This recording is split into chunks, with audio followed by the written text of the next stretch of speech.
తెనాలిలో మంత్రి నాదెండ్ల మనోహర్ రెండవ రోజు కూడా పాదయాత్ర చేపట్టారు. ఐతన్నగర్ పరిధిలోని 39-40 వార్డుల్లో పర్యటించి పారిశుద్ధ్య నిర్వహణపై ఫిర్యాదులు రావడంతో అధికారులపై ఆయన అసహనం వ్యక్తం చేశారు. స్థానిక ఐతన్నగర్లోని 39-40 వార్డుల్లో మంత్రి నాదెండ్ల మనోహర్ మంగళవారం సాయంత్రం పర్యటించారు. వార్డుల పాదయాత్రలో భాగంగా సాయంత్రం 5 గంటలకు ఎస్బీఐ వద్ద నుండి పాదయాత్ర ప్రారంభించి పొట్టి శ్రీరాములు పార్కు మీదుగా గోలిడొంక వరకు పర్యటించారు. Municipal chairperson తాడిపోయిన Radhika, vice chairperson Attota Nagaveni వివిధ విభాగాల అధికారులతో కలిసి పలు ప్రాంతాల్లో పర్యటించి స్థానిక ప్రజల సమస్యలను తెలుసుకున్నారు. ఈ సందర్భంగా పారిశుద్ధ్యం గురించి ప్రజలు ఎక్కువగా మంత్రికి ఫిర్యాదు చేశారు. పలు ప్రాంతాల్లో పారిశుద్ధ్య నిర్వహణ సక్రమంగా లేదని చెప్పడంతో అధికారులపై మంత్రి మనోహర్ అసంతృప్తిని వ్యక్తం చేశారు. పలు చోట్ల ప్రజలు చెప్పిన సమస్యలు విని పరిష్కరిస్తామని హామీ ఇచ్చారు. ఈ సందర్భంగా మంత్రి మనోహర్ మాట్లాడుతూ క్షేత్రస్థాయిలో స్థానిక సమస్యలు తెలుసుకోవటానికి అధికార యంత్రాంగంతో కలిసి పాదయాత్ర చేపట్టామని చెప్పారు.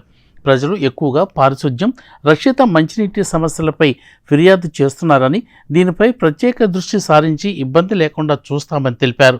ప్రజల సమస్యల పట్ల నాయకులతో పాటు అధికారులు కూడా బాధ్యత తీసుకుని వెంటనే పరిష్కరించి ప్రజల మన్ననలు పొందాలని ఆయన సూచించారు. పర్యటనలో municipal commissioner Bandi Seshanna, MHO K H Nirmala, తహసీల్దార్ K V Gopalakrishna, DSP B Janardhan Rao, వివిధ విభాగాల అధికారులు, సిబ్బంది, పలువురు నాయకులు పాల్గొన్నారు. ఈరోజు ఐతానగర్లో 39-40 వార్డులో స్థానికంగా ఉన్న సమస్యలు, ఇబ్బందులు, పౌరులకి ఇంకా మెరుగైన సేవలు ఏ విధంగా అందించగలుగుతాం మున్సిపాలిటీ నుంచి అనే దానిపైన అందరితో కూడా మాట్లాడుతూ ముందుకు వస్తూ ఉన్నాం. ప్రజలందరూ కూడా ప్రధానంగా పారిశుద్ధ్యం గురించి, అదేవిధంగా రక్షిత మంచినీటి పథకం అందడం లేదనే విషయం మా దృష్టికి తీసుకొచ్చారు. నేను చైర్పర్సన్ గారిని, అదేవిధంగా కౌన్సిలర్ గారిని కూడా నేను కోరుతున్నాను, కొంచెం ఫండ్స్ అలొకేట్ చేసుకుని ఒకవేళ శానిటేషన్లో సిబ్బంది తక్కువ ఉంటే ఖచ్చితంగా పెంచుకునే విధంగా చేద్దాం. ఎందుకంటే ఇప్పుడే చెప్తున్నారు వార్డు బాగా విస్తరించిందని, జనాభా ఎక్కువగా పెరిగారు కాబట్టి కొంతవరకు కొన్ని వార్డులో పూర్తి స్థాయిలో మేము అందించలేకపోతున్నామేమో. కనీసం వారానికి 2 రోజులు తూచా తప్పకుండా కాలువలన్నీ కూడా ఎప్పటికప్పుడు క్లీన్ చేసుకునే విధంగా ఒక బాధ్యత తీసుకోవాలి. ఆ పొరపాటు జరగకూడదు. దీనిపైన ఒక సమగ్రమైన ఆలోచనతోటి ఒక ప్రణాళిక సిద్ధం చేసుకుని రాబోయే రోజుల్లో ఏ వార్డుకి ఆ వార్డు, ఏ డివిజన్కి ఆ డివిజన్ బాధ్యత కలిగిన అధికారులకి ఆ విధంగా రెస్పాన్సిబిలిటీ అప్పచెప్పాల్సిన బాధ్యత కమిషనర్ గారి పైన ఉంటుంది. సో సిస్టమేటిక్గా చేసుకుంటూ ముందుకెళ్తాం.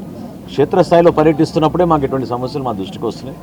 వీటిని తప్పకుండా చైర్పర్సన్ గారు కూడా అదే అంటున్నారు. గతంలో కూడా ఈ సమస్యల గురించి మాట్లాడారు. కానీ ఇంకా దాన్ని ముందుకు తీసుకెళ్లాల్సిన అవసరం, బాధ్యత అందరిపైన ఉంది. ఇదేదో ప్రజాప్రతినిధులుగా మేము మాట్లాడడం కాదు, అధికార యంత్రాంగం కూడా ఒక బాధ్యత తీసుకోవాలి.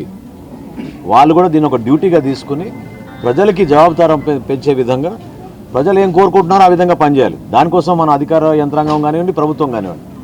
సో పురపాలక సంఘం నుంచి ఖచ్చితంగా మన 40 వార్డుల్లో కూడా ఖచ్చితంగా మంచి ప్రణాళిక సిద్ధం చేసుకుని రాబోయే రోజుల్లో ఐతానగర్ ప్రాంతంలో ప్రత్యేకంగా నిన్న ఇవాళ మనం పర్యటించాం కాబట్టి ఇక్కడ మనకు అర్థమైంది ఏంటంటే లెవెల్స్ మెయింటైన్ కావడం లేదు. కొన్ని చోట్ల కొత్తగా రోడ్ నిర్మాణం చేసుకోవాలి. ఆరోగ్య సమస్యలు ఖచ్చితంగా వస్తున్నాయి, ఎందుకంటే డ్రైన్స్ సరిగ్గా లేవు కాబట్టి. ఎక్కడైతే కష్టపడి గతంలో కమ్యూనిటీ హాల్ నిర్మాణం చేశామో, జాకబ్ గారు ఉండేవాళ్ళు, జాకబ్ గారి టైంలో కష్టపడి అందరం కలిసి చక్కటి కమ్యూనిటీ హాల్ నిర్మాణం చేశాం. దాన్ని కూడా నిరుపయోగంగా శిథిలావస్థకు వచ్చే పరిస్థితి తీసుకొచ్చారు. అసలు ఒక ఆలోచన లేదు, విధానం లేదు. ఇది చాలా తప్పు. ఎందుకంటే మనం భావితరాలకు ఉపయోగపడే విధంగా ఆస్తులు నిర్మాణం చేసుకుంటాం, ప్రభుత్వ ఆస్తులు. సో తప్పకుండా వీటిపైన సమగ్రంగా మేము ఆలోచించి పాఠశాల వ్యవస్థలో కానివ్వండి, లేదా ఇక్కడ ఉన్న వసతుల విషయంలో కానివ్వండి, ప్రజలందరూ కూడా సంతోషంగా ఉండేటట్టు తప్పకుండా మేము చర్యలు తీసుకుంటాం.